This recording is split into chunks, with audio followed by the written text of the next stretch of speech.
Hey friends, welcome to my first official video in my new space. I want to talk to you today about one of my favorite techniques for calming the nervous system and creating a sense of safety in the body, and that is called havening, specifically self-havening. So in today's video, I will talk to you a little bit about this technique and give you a little bit of demonstration. So let's get started.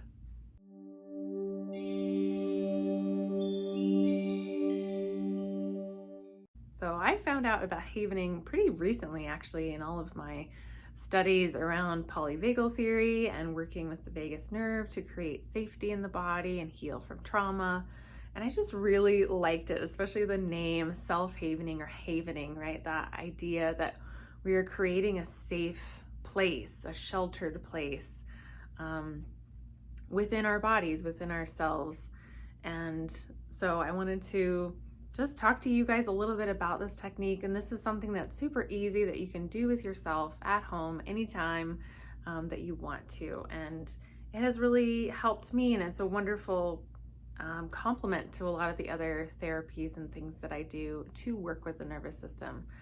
So havening is its own technique of creating that sense of safety and calm in the body, really working with how our nervous system reacts to the environment.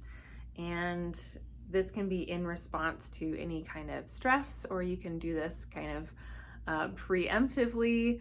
I often combine this with a few other techniques that I will make other videos about, I'm sure.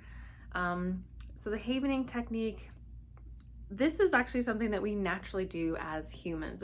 It's a touch-based technique, really focus on bringing you into the body. So this is based on very gentle touch in kind of three main areas: on the palms of the hands, along the face, and down the arms.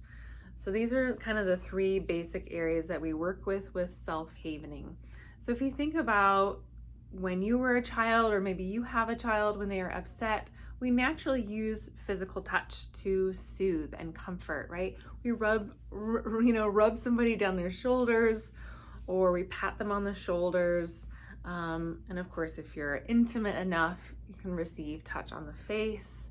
And we also use our hands a lot, right? To interact with each other, to hold hands or receive touch on the palm of the hands. All of these things can be very soothing, calming, grounding.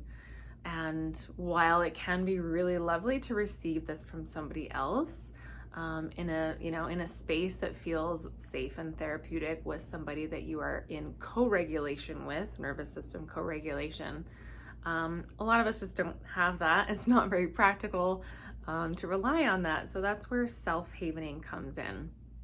So this is essentially a way to self-soothe, bring our nervous system back down a notch. So I already kind of demonstrated the three main movements. And again, we're working with the palms of the hands. So this is a very light, soft, slow. You can do it this way or this way. This is just about stimulating the palms of the hands. This can be very calming, especially if you also like the sound. It's kind of like that ASMR thing, you know? And then the second place is the face. So with all these movements, we are moving downwards. As you can see, I'm just kind of moving out and down. You can do a little bit on the neck as well. The vagus nerve runs through this part of the body, so this is especially a nice place to get it, to work with it, to access it.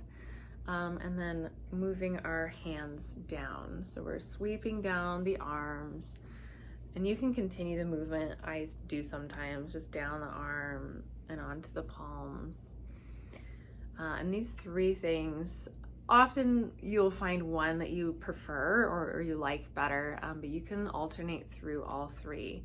So if you're going to set aside a minute or two for some self-havening, you can just gently start, right? And this is an embodiment practice, right? You really want to start bringing your attention, your awareness into the sensation, right? Into the body, into the breath.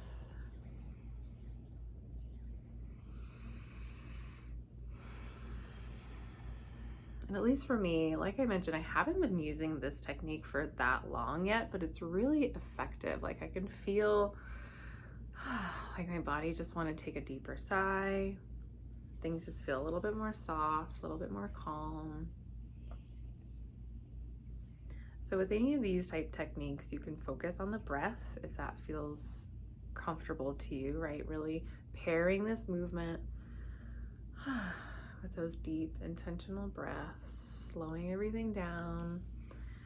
And you can, when it comes to the touch part, you can do one of two things, or you can switch through both. You can really focus on the touch as the giver of the touch, right? Kind of the what it feels like to give the touch, kind of your, the pads of your fingers. Or you can focus on it as the receiver of the touch. What does it feel like to receive this touch? And if it's something that feels supportive to you, you can imagine receiving this touch from somebody else, perhaps a loved one or a caregiver, perhaps a parent. You can certainly use this in kind of some reparenting techniques, that inner child. So that's basically it. It's a very gentle, very simple practice. Havening, this is specifically about self-havening. And again, we're working with the vagus nerve, we're working with the nervous system in general, really bringing you back into a place of safety, of calm, of groundedness. And it pairs really well with a lot of other healing techniques, trauma release techniques, and just self-soothing behavior. So I hope you guys give this a try. I would love to hear your experiences with self-havening, and if you've already heard of this or tried this or have done something similar, or again, if you notice this is kind of a natural tendency, right? When you are trying to comfort somebody else, or maybe you're receiving comfort when you're upset, we humans naturally, we kind of do this anyway. So I would love to hear about your experiences, so drop me a comment below.